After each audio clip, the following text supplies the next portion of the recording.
నేను doctor C Vijayalakshmi, test tube baby specialist, Nellore.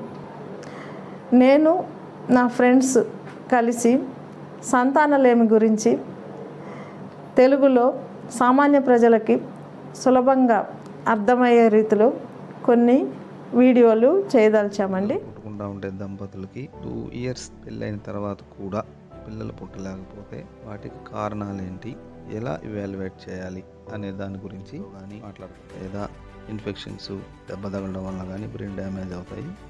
అది first stage. Second stage కారణాలు వచ్చి టెస్టీస్ అనమాట. పొత్తి కడుపు చివరిలో టెస్టీస్ ప్రొడ్యూస్ అవుతుంది ఫీటస్గా ఉన్నప్పుడు. అవి చిన్నగా బాడీ టెంపరేచరు కొంచెం తక్కువ ఉండాలని చెప్పి అవి testes 2 right side left side కింద స్క్రోటల్ శాఖలోకి వచ్చేస్తాయి అన్నమాట. అక్కడ మాత్రమే ఆ టెంపరేచర్లో మాత్రమే స్పర్మ్ ప్రొడక్షను, స్పర్మ్ డెవలప్మెంట్ 2 బాగా జరుగుతాయి. టెంపరేచర్ కానీ ఎక్కువైతే స్పర్మ్ ప్రొడక్షను